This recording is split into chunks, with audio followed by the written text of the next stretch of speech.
Let's get more on this story. We're joined by Yonah Bob in Tel Aviv, who is an intelligence, terrorism and legal analyst at the Jerusalem Post. Yonah, many thanks for joining us on TRT World. Now, we heard in that report by a reporter, the minimum prosecutors asked for was a 3-year sentence. He ended up getting half of that. What kind of precedent do you think this sets? Well, look, you have to understand what the precedent was already. The last major case like this was in 2003. There was a British citizen named Taser Khayab, and there was a manslaughter conviction for an Israeli soldier who killed him, and that was an 8-year sentence. The experts that I spoke to leading up to this thought that he would get the 3 to 5 year sentence that the prosecution said. What happened here was the judges split 2 to 1. One of the judges actually said he should get a 3 to 5 year sentence. The other 2 judges said, you know what? Even though at the stage of the verdict we ignored the circumstances, right? The circumstances were, yes, Abdel Fattah al-Sharif was wounded and laying on the ground, but minutes before he had attacked Israeli soldiers, had stabbed one of the soldiers. We have to take that into account, the 2 judges in the majority said, and therefore they reduced it from 3 to 5 years to 1.5 years, which is lower than most people thought it would be. But when you compare this case, for example, to the one of that 13-year-old Palestinian boy, Ahmed Manassara, who was jailed for 12 years for the non-fatal stabbing of 2 Israelis, it does seem, perhaps, that there are double standards being set here. Look, I think every case needs to be looked at its own.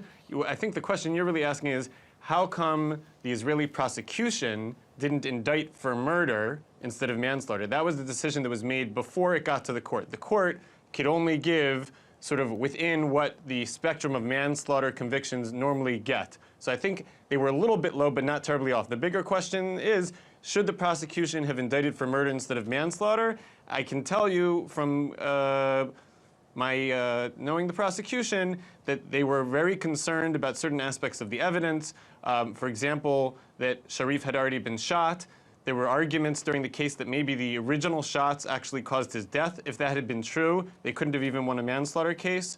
Also, again, look, the video that most people saw was very clear, one-sided, cold-blooded killing. But there were several other videos, and some of the other videos, there were people yelling out, maybe Sharif has a concealed bomb explosive vest. The court didn't accept that at the verdict stage, but at this stage they said it mattered, and I think the prosecution at the beginning was worried that that could be an evidentiary problem. Remember, this isn't a public relations issue. You have to win beyond a reasonable doubt in court. I think that's why the prosecution went for manslaughter instead of murder. We've already had Palestinian groups come out and say that this supports their claims that Israeli forces can act without impunity. How do you expect this result to impact current relations between Israelis and Palestinians? Look, I think it's going to be a mixed result. If Elor Azaria had been acquitted, I think it would have been a huge pandemonium. I think it would have encouraged the International Criminal Court to move from its preliminary examination of war crimes against Israel to a full criminal investigation.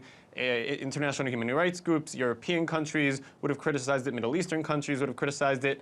I think most people will see internationally 1.5 years as being low for, again, the main video that people saw. There were other videos, but the main video that people saw, it looked like a cold-blooded killing. 1.5 years does seem low for that. I think there will be criticism, but it's going to be mixed, because at the end of the day, if people before were saying the Israeli army never prosecutes its own, here's a case where they convicted someone not just of negligent homicide, but of manslaughter. So it's a mixed bag. There's what to criticize from those who think that Israel doesn't go after its own enough. On the other hand, there was a conviction, there's a real jail sentence, and in Israel, most of the public thinks that the army was actually too hard on the soldier. So again, very mixed. Okay, Yonah, I appreciate your time. Yonah Bob there, joining us from Tel Aviv.